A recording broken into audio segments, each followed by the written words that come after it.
So, hi guys! This is me, Mox, and welcome back to my YouTube channel for today's video, guys.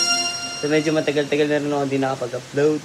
So, mag-update lang ako ng mga munting naipundar ko para sa akin sarili. Meron akong naipundar. So, ito na po, guys. Without any further ado, let's go!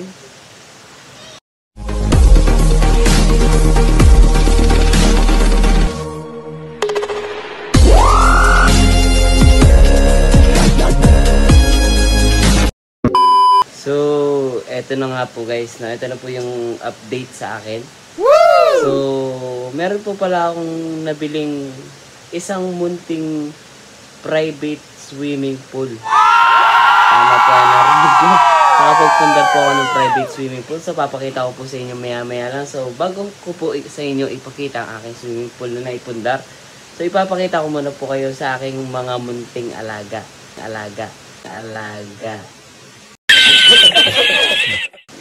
So, ito na po.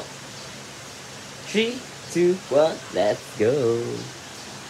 So, unang-una sa listahan is papakita ko yung mga bibi ko sa inyo. Woo! So, ayan, meron kaming 3 bibi. 2 babae at 1 lalaki.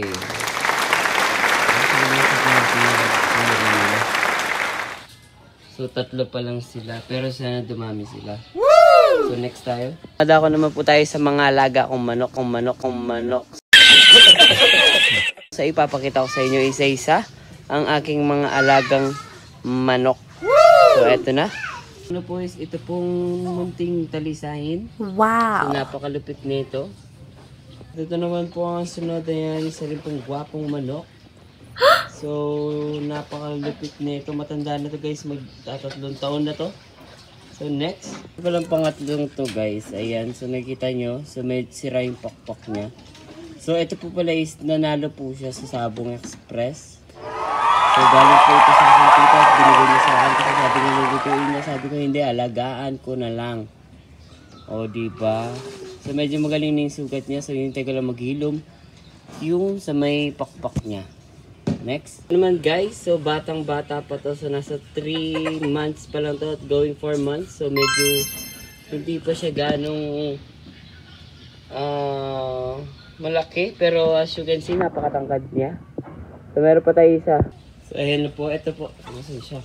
Ayan po ang panghuli. Ang paborito ko at walang iba kundi ang aking Bulik Rooster. So, yan. Bata pa lang. Nasa 3 months pa lang. So, ayun.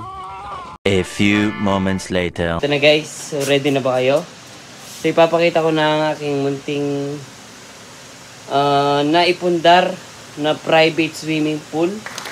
So, bago ko sa inyo ipakita yun is nagpapasalamat po kaya ako sa lahat ng mga tumulong sa akin. All the way up. So, hindi nila ako pinabayaan.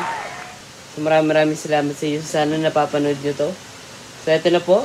Hindi ko na po papatagalin pa itong video na to para makita nyo na ang aking naipundar na private swimming pool. Goal! So, ito na po. Papakita ko na sa inyo in 3, 2, 1. Hop! Hop, wala pa. So, ito na. 3, 2, 1, go!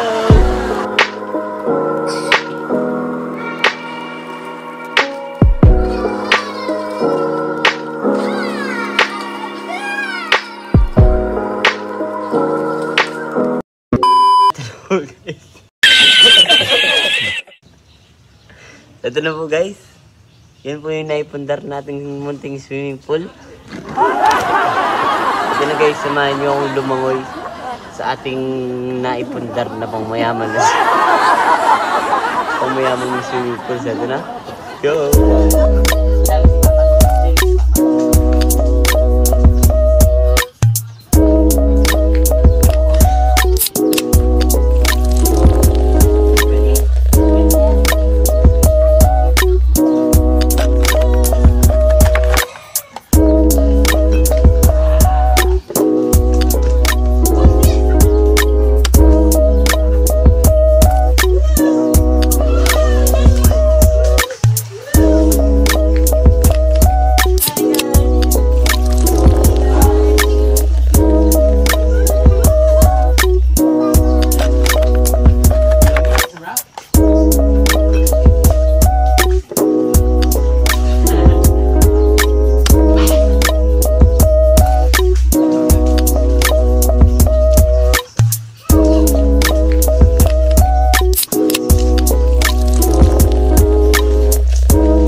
A few moments later. Dito ka na po. Wait na. Apo. So dito ko na po tatapusin tong video na to. So di ko po alam kung i-upload ko po ito ano.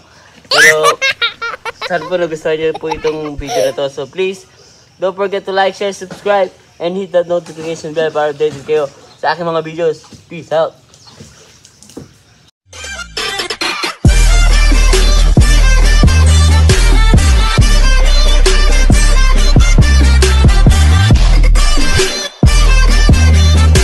Isang munting private swimming pool.